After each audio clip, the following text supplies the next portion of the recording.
दोस्तों सभी को राधे राधे, जय श्री कृष्णा, हर हर महादेव। क्लास में आप सभी का स्वागत है। अगर आप चैनल पर नए हैं तो चैनल को सब्सक्राइब जरूर कीजिए, अपने दोस्तों तक शेयर कीजिए। चलते हैं क्लास की ओर।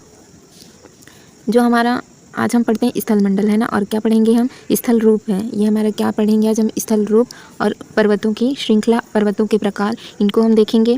यूट्यूब के लिए आप नोटिफिकेशन का बेल आइकन जरूर प्रेस करके रखें, जिससे जब भी नेक्स्ट वीडियो आए आपको नोटिफिकेशन चला जाए।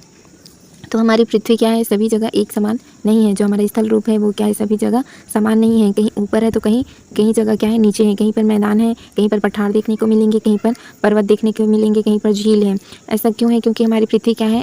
एक समान नहीं है, है ना। अनगिनत प्रकार के यहाँ क्या है? स्थल रूप है। स्थल मंडल के कुछ भाग क्या है? ऊंचे उठे हुए हैं और कुछ भाग समतल हैं, तो कहीं नीचे धसे हुए हैं। स्थल रूप के परिणाम स्वरूप ये किनके परिणाम स्वरूप बनते हैं? तो दो प्रक्रियाओं के परिणाम स्वरूप बनते हैं। जैसे मैदान जिस पर हम खड़े रहते हैं, ये आप देख पा रहे हैं। मैदान जिस पर हम खड़े होते हैं उनमें क्या हो रही है? धीरे धीरे गति हो रही है। उनमें क्या हो रही है? धीरे धीरे गति हो रही है। और गति होने के कारण क्या होती है कि प्रथम एवं आंतरिक प्रक्रिया के कारण बहुत से स्थानों पर पृथ्वी की सतह कहीं पर ऊपर उठ जाती है। देखो ये पृथ्वी क्या कर रही है? जो स्थल रूप है वो क्या कर रही है? गति। पृथ्वी के अंदर लगातार जो गति हो रही है उनके कारण यह होता है। इकट्ठे मिलेंगे आपको तो कहीं नीचे धसे हुए मिलेंगे। ये मैदान जहाँ पर आप खड़े हैं ये क्या है? इसके अंदर क्या हो रही है? गति। तो जैसे दो प्लेटें हैं, है ना, यहाँ पर ऐसे दो प्लेट्स हैं, तो ये क्या कर रही है? गति कर रही है। तो कहीं पर ये आपस में इस तरफ से मिलने लगते हैं और कहीं कहीं क्या होता है? ये इस ओर जा रही है और ये प्लेट क्या हो रही है? इस ओर जा रही है ना। ये प्लेट क्या हो रही है? इस ओर जा रही है और ये प्लेट इस ओर जा रही है। तो कई स्थानों पर क्या हो रहा है कि ये प्लेटें आपस में इस तरफ मिल रही है और ये इस तरफ मिल रही हैं। तो कई बार क्या होता है कि एक दूसरे के ऊपर चढ़ने लगती है, एक दूसरे के ऊपर क्या करने लगती है? चढ़ने लगती है। अब यहाँ देखते हैं दूसरी बाह्य प्रक्रिया स्थल के लगातार बनने व टूटने की प्रक्रिया है, जिसके कारण यह कुछ हिस्सा ऊपर उठता है, कुछ हिस्से नीचे होते हैं। यह आंतरिक और बाह्य होता है। आंतरिक हम पढ़ लिए क्योंकि पृथ्वी क्या कर रही है? गति अवस्था में। और बाह्य क्रिया है, बाह्य क्रिया क्या है? तो पृथ्वी की सतह के टूट कर घिस जाने से को अपरदन कहते हैं। जैसे हमारी पृथ्वी है ना, हमारी पृथ्वी है, उसका कुछ हिस्सा क्या हो रहा है? घिस कर टूट रहा है ना। ये घिसता जाता है और क्या होता है? टूटता जाता है। यही टूटना क्या कहलाता है? यही टूटना क्या कहलाता है? तो अपरदन कहलाता है। अपरदन कहते हैं इसे, ठीक है। अपरदन की क्रिया के द्वारा ही सतह क्या हो जाती है? नीची हो जाती है। देखो ये अभी टूटते जाएगी तो ये सतह कहाँ तक पहुँच जाएगी? यहाँ तक। तो ये हिस्सा क्या हो गया? नीचे। ये तो ऊपर ऐसे के ऐसे ही समान रहा और ये हिस्सा टूटता गया, इसके कारण ये क्या हो गया? नीचे हो गया। जिसे हम क्या कहते हैं? जो हिस्सा नीचे हो जाता है उसे हम क्या कहते हैं? नीचेपन। हुए जल के कारण, जैसे जल इधर से बह रही है ना, तो अपने साथ क्या लेकर आती है? कुछ मिट्टियों को भी बहाकर लेकर आती है, जिसे जो ये हिस्सा क्या हुआ था? नीचे धंस गया था, है ना। तो वो क्रिया फिर से बनने लगती है, क्योंकि जल यहाँ पर क्या मिट्टियों को और अवसाद को जो अपने साथ बहाकर लाती है उसे यहाँ क्या कर देती है? जमा। वायु के कारण जैसे हवा चलती है तो हवा में भी होता है ना, बर्फ भी क्या करती है? यहाँ आकर जम गई, जिससे क्या हुआ? यहाँ की जो स्थिति है वापस फिर से बन गई पहले जैसे। हम विभिन्न स्थलों को उनकी ऊंचाइयाँ एवं ढाल के आधार पर पर्वत, पठार एवं मैदान में क्या करते हैं? वर्गीकृत करते हैं। तो पर्वत क्या है? पठार क्या है? देखते हैं। पर्वत पृथ्वी की सतह की प्राकृतिक ऊंचाई है, जो इस प्रकार से आप देख पाते हैं ना। ये हमारे क्या कहलाते हैं? पर्वत। ये हमारे क्या कहलाते हैं? पर्वत। तो पर्वत में क्या होता है कि ये जो हिस्सा आप देख पा रहे हैं, ये एक हिस्सा क्या होता है? ऊंचा होता है ना। एक हिस्सा क्या होता है? ये ऊंचा होता है। अभी देखते हैं क्या दिया हुआ है। पर्वत का शिखर क्या होता है? छोटा। ये जो आप देख पा रहे हैं इसे हम क्या कहेंगे? शिखर। तो ये शिखर क्या होता है? छोटा होता है। और ये जो आधार आप देख पा रहे हैं ये क्या होता है? चौड़ा होता है। इसके मुकाबले में देखिए ये शिखर क्या है? ये शिखर क्या है? छोटा है और इसकी सतह क्या है? चौड़ी होती है। आसपास के क्षेत्र बहुत ऊंचा होता है। आसपास के क्षेत्र से, ये आसपास का जो क्षेत्र है इससे ये काफ़ी ऊपर होता है ना, काफ़ी ऊंचा होता है। कुछ पहाड़ बादलों से भी ऊंचे होते हैं। जो हमारे यहाँ आप देखेंगे, यहाँ हमारे जो बादल हैं उनसे भी क्या होते हैं? ऊंचे ऊंचे पहाड़ होते हैं। जैसे जैसे आप ऊंचाई पर जाएंगे जलवायु क्या मिलेगी आपको? ठंडी मिलेगी। जलवायु क्या मिलेगी आपको? ठंडी मिलेगी। हम पिछले क्लास में पढ़े थे कि जैसे जैसे हम ऊपर की ओर जाते हैं तापमान क्या होता है? कम होता जाता है। तापमान कम होता जाता है, जिससे आपको क्या मिलेगी? वहाँ ठंडी। कुछ पर्वतों पर हमेशा जमी रहने वाली बर्फ़ की नदियाँ होती हैं, उन्हें हम क्या कहते हैं? हिमानी कहते हैं।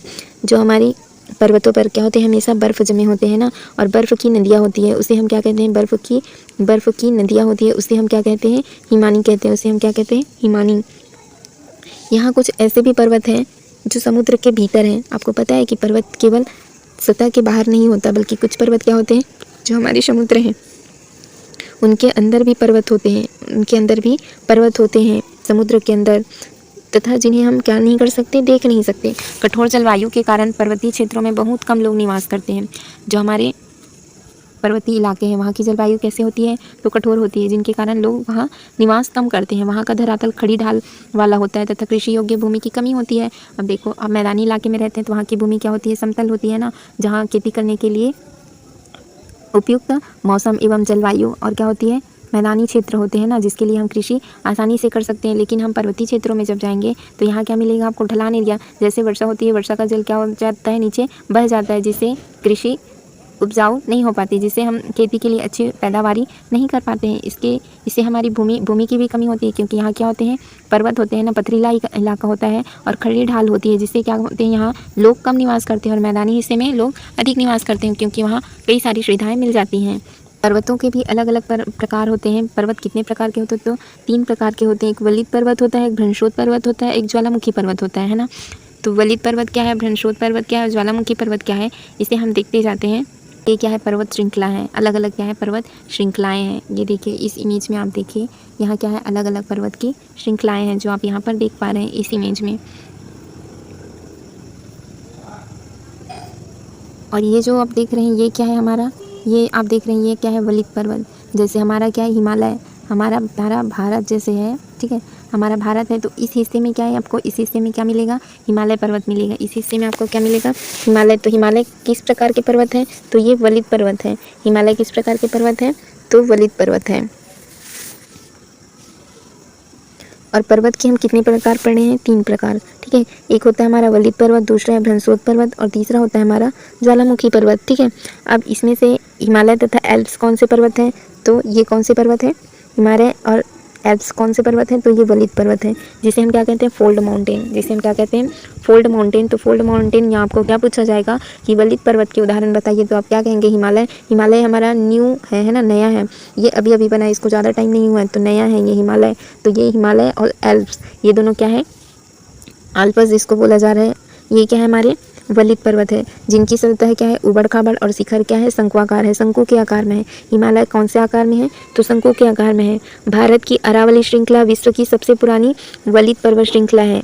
अब अरावली पर्वत कहाँ पर है, मैं आपको एक रफ मैप में आपको बताती हूँ ना, आपको अरावली कहाँ मिलेंगे, ठीक है, इधर ऐसे जाएंगे, ठीक। और इस हिस्से में आप यहाँ देखेंगे, ये हिस्सा हमारा लगभग राजस्थान है, तो यहाँ राजस्थान में आपको क्या मिलेगा, अरावली मिलेगा, जो क्या है, सबसे पुराना है, भारत का सबसे पुराना है। फिर आपको यहाँ नीचे जाएंगे तो यहाँ आपको विंध्या और क्या मिलेगा, सातपुड़ा मिलेगा, ठीक है, सातपुड़ा। फिर क्या मिलेगा आपको, विंध्या और सातपुड़ा लगभग यहाँ पर है, ठीक है, मध्य प्रदेश में। और ये वाला इलाका आप देख पा रहे हैं, ये कौन सा है, राजस्थान का, जहाँ आपको क्या मिलेगा, अरावली पर्वत मिलेगा, है ना। तो अरावली क्या है, सबसे पुरानी है, ये आपको याद रखना है कि अरावली क्या है, सबसे पुरानी वलित पर्वत श्रृंखला है। और हिमालय क्या है, तो हिमालय नया है, हिमालय क्या है, नया। ये पूछा जाता है ना, पेपर में पूछा जाएगा, हिमालय हमारा न्यू है ना, यंग फोल्ड माउंटेन है, हिमालय क्या है, यंग है। और ये हमारा क्या है, अरावली क्या है, ओल्ड है ना। पुरानी वलित पर्वत पूछे तो आप अरावली कहेंगे, और नया वलित पर्वत कौन सा है, तो आप क्या कहेंगे, हिमालय कहेंगे, ठीक है। उत्तरी अमेरिका के क्या है, अप्लेशियन, ठीक है, उत्तरी अमेरिका के अप्लेशियन तथा रूस के यूराल पर्वत गोलाकार दिखाई देंगे। जो रूस का यूराल पर्वत है वो कौन से आकार में है, तो गोलाकार में है, इनकी ऊंचाई कम है, वे बहुत पुराने क्या है, वलित पर्वत हैं। जो अप्लेशियन है ये वो भी क्या है, वलित पर्वत है। देखो, वलित पर्वत के उदाहरण पूछेंगे तो आप कौन कौन से बताएंगे, एक क्या कहेंगे आप, सबसे पहला आप क्या कहेंगे, सबसे पुरानी में हमारी क्या है, अरावली है ना, अरावली है। और दूसरा अगर यंग में पूछा जाए तो हिमालय है, ठीक है, हिमालय है। और जो हमारे सतपुड़ा है, ठीक, तीसरा हमारा हो गया सतपुड़ा, ठीक है। और चौथा हमारा हो गया विंध्या, ठीक, विंध्या। ये क्या है, ये सभी के सभी वलित पर्वत के उदाहरण हैं, ये सभी वलित पर्वत के उदाहरण हैं। इनके साथ अगर नॉर्थ अमेरिका में, उत्तरी अमेरिका में पूछा जाए तो क्या है, अप्लेशियन है। उत्तरी अमेरिका में वलित पर्वत के उदाहरण बोले तो क्या कहेंगे हम, अप्लेशियन भी क्या है, एक वलित पर्वत है। और रूस का क्या है, रूस का यूराल, रूस में आपको क्या मिलेगा, यूराल पर्वत। ये दोनों क्या है, अप्लेशियन और यूराल वलित पर्वत फोल्ड माउंटेन के उदाहरण हैं, ठीक है। अब देखते हैं जब बहुत बड़ा भाग टूट जाता है ना, ऊर्ध्वाधर रूप में विस्थापित होते हैं, तो उसे हम क्या कहते हैं, भ्रंशोत पर्वत का निर्माण होता है। ठीक, और ये जब नीचे धंसे हुए खंड होते हैं उसे हम द्रोणिका भ्रंश कहते हैं, जिसे क्या कहते हैं, ग्राबेन। और यूरोप की जो राइन घाटी है तथा वॉजियस पर्वत इस तरह के उदाहरण हैं। इसमें देखिए आप, ये जो तल है ये क्या था, पहले समान था, है ना, लेकिन हमारी पृथ्वी क्या कर रही है, गति कर रही है, जिसके कारण क्या होता है, कुछ हिस्सा ऊपर उठ जाता है, कुछ हिस्सा नीचे धंस जाता है। तो ये जो नीचे हिस्सा हम देख पा रहे हैं ये धंस गया है, इसे हम क्या कहते हैं, द्रोणिका, या इसे भी और क्या कहते हैं, हम ग्राबेन कहते हैं, ग्राबेन कहते हैं। और ये जो ऊपर दिख रहा है इसको हम क्या कहेंगे, उत्खंड, इसको हम क्या कहते हैं, उत्खंड भ्रंश कहते हैं। ठीक है, ये भी पूछा जाएगा कि द्रोणिका क्या है, होस्ट क्या है, होस्ट क्या है, और ग्राबेन क्या है। तो ग्राबेन किसे कहेंगे, जो नीचे हिस्सा धंस गया है, उत्खंड किसे कहेंगे, जो ऊपर का हिस्सा होता है ना, इसे हम क्या कहते हैं, भ्रंशोत पर्वत, भ्रंश के कारण होता है ना, इसे हम क्या कहते हैं, भ्रंशोत पर्वत कहते हैं। ठीक, तो भ्रंशोत पर्वत के उदाहरण बताइए। ऐसा आपको कहा जाएगा तो आप क्या कहेंगे, राइन घाटी, राइन घाटी। ये राइन घाटी आपको कहाँ मिलेगी, तो यूरोप में मिलेगी। कहाँ मिलेगी आपको, यूरोप में मिलेगी। ठीक है, और दूसरा हम इसके उदाहरण कहेंगे तो कौन सा आएगा, वॉजियस, वॉजियस, वॉजियस पर्वत। ठीक है, तथा ये वॉजियस पर्वत, ये दोनों के दोनों किसके उदाहरण हैं, भ्रंशोत पर्वत के उदाहरण हैं। ज्वालामुखी देखते हैं, ज्वालामुखी पर्वत की अफ्रीका के जो माउंट किलिमंजारो है ना, और जापान का फ्यूजियामा। ठीक है, ये दोनों के दोनों किसके उदाहरण हैं, तो ज्वालामुखी पर्वत के उदाहरण हैं। ठीक, जब ये आप देख पा रहे हैं, मैं पहले स्टार्टिंग में जब क्लास की शुरुआत हुई तभी मैं आपको बताई कि क्या होता है, ये जो प्लेट है ना, ये प्लेट्स हैं, ये क्या होती है, इस ओर भी आती है, इस ओर भी आती है। जब ये दोनों आपस में मिलते हैं तो एक दूसरे के ऊपर चढ़ने लगते हैं।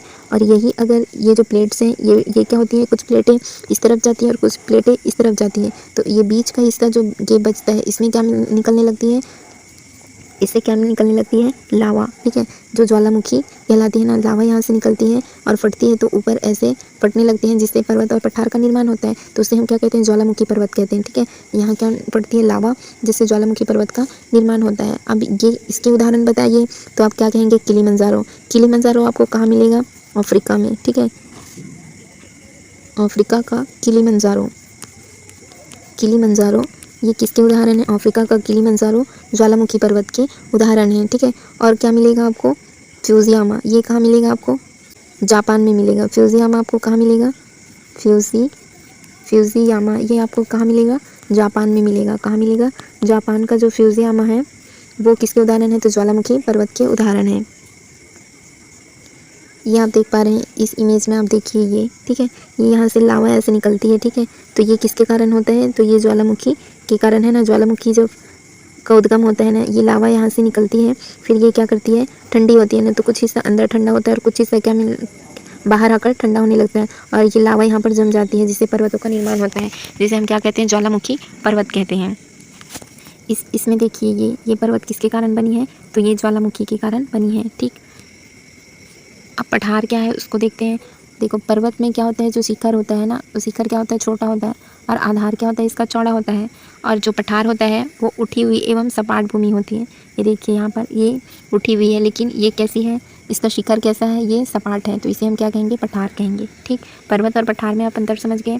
ये देखिए, ये जो है, ये आपको ये जो देख पा रहे हैं ये क्या है, पर्वत है। ये शिखर इसका छोटा होता है और आधार इसका चौड़ा होता है, और ये ऊपर उठी हुई भूमि तो होती है, लेकिन ये जो आप देखते हैं ये ऊपर ये क्या होता है, सपाट होता है। और आसपास का जो क्षेत्र है, ये आसपास के इसके क्षेत्र से देखिए उससे ये क्या है, अधिक उठा हुआ है। किसी पठार के एक या एक से अधिक किनारे होते हैं, इसके एक से अधिक किनारे हो सकते हैं, जिसके ढाल खड़े होते हैं। और पठार की ऊंचाइयाँ प्रायः क्या होती है, कुछ 100 मीटर से लेकर कई हज़ार मीटर तक हो सकती है। इसकी ऊंचाई 100 मीटर से कई हज़ार मीटर तक हो सकती है, किसकी, पठार की। केन्या, तंजानिया और युगांडा, कहाँ, तो केन्या, तंजानिया और युगांडा का पूर्वी अफ्रीकी पठार एवं ऑस्ट्रेलिया का पश्चिम का पठार, इस प्रकार के उदाहरण आपको मिल जाएंगे। ठीक, तो आज की क्लास में हमने क्या देखा, पर्वतों को देखा है ना। तो पर्वत के हम कितने प्रकार पढ़े, 3 प्रकार पढ़े। सबसे पहले हमने क्या पढ़ा, फोल्ड माउंटेन है ना, वलित पर्वत। सबसे पहले हम क्या देखे, वलित पर्वत देखे, वलित पर्वत। दूसरा हमने क्या देखा, भ्रंशोत पर्वत। ठीक है, जो भ्रंश के कारण उत्पन्न होती है ना, भ्रंशोत पर्वत। ठीक है, दूसरा हमने क्या देखा, भ्रंशोत पर्वत। और तीसरा हमने क्या देखा, ज्वालामुखी पर्वत, जो ज्वालामुखी के कारण उत्पन्न होता है ना, ज्वालामुखी से इनका निर्माण होता है। वलित पर्वत के उदाहरण बताइए बोलेंगे तो आप क्या पढ़े, हम हिमालय को पढ़े। क्या पढ़े, हम हिमालय पढ़े, अरावली है, विंध्या है, सातपुड़ा है। ठीक है, और भ्रंशोद पर्वत में हमने क्या क्या देखा, ज्वालामुखी में पूछेंगे तो अफ्रीका का किलिमंजारो और जापान का फ्यूजियामा। ठीक है, अफ्रीका का किलिमंजारो और जापान का फ्यूजियामा। यही अगर मैं किसकी बात करूं, तो राइन घाटी। ठीक है, राइन घाटी। और क्या था एक हमारा वॉल्जेस, क्या था हमारा वॉल्जेस। ठीक है, वॉल्जेस ये किसके उदाहरण थे, राइन घाटी और वॉल्जेस किसके उदाहरण हैं, तो ये किसके उदाहरण हैं, भ्रंशोद पर्वत के। ठीक है, किसके कारण उत्पन्न होता है, ये भ्रंश के कारण, ये हमारे भ्रंशोद पर्वत है, भ्रंश के कारण उत्पन्न होता है। तो राइन वैली और कौन सा है हमारा वॉल्जेस, राइन वैली और वॉल्जेस ये किसके उदाहरण हैं, तो ये किसके उदाहरण हैं, भ्रंशोद पर्वत के। पर्वत के हमने 3 प्रकार पढ़े, एक वलित पर्वत, दूसरा हमने पढ़ा भ्रंशोद पर्वत, तीसरा हम पढ़े ज्वालामुखी पर्वत। वलित पर्वत के उदाहरण पूछे तो आप क्या कहेंगे, हिमालय है। ठीक, एक हमने क्या पढ़ा, हिमालय पढ़ा, एक पढ़ा हमने अरावली पढ़ा। ठीक है, अरावली पढ़ा, विंध्या पढ़े, हम सातपुड़ा पढ़े। ठीक है, और अगर भ्रंशोद पर्वत में पूछे तो राइन वैली पढ़े। ठीक है, और क्या पढ़े, वॉल्जेस। और अगर हम क्या पूछे, ज्वालामुखी पर्वत पूछे तो क्या कहेंगे, अफ्रीका का किलिमंजारो और जापान का फ्यूजियामा। ठीक है दोस्तों, आज का क्लास हम यहीं तक रखते हैं। वीडियो आपको कैसे लगा आप कमेंट करके ज़रूर बताइए। ठीक, और क्या करेंगे, आप चैनल को सब्सक्राइब जरूर कीजिएगा और अधिक से अधिक शेयर कीजिएगा। वीडियो देखने के लिए आपका बहुत बहुत धन्यवाद। Thank you friends, thank you all.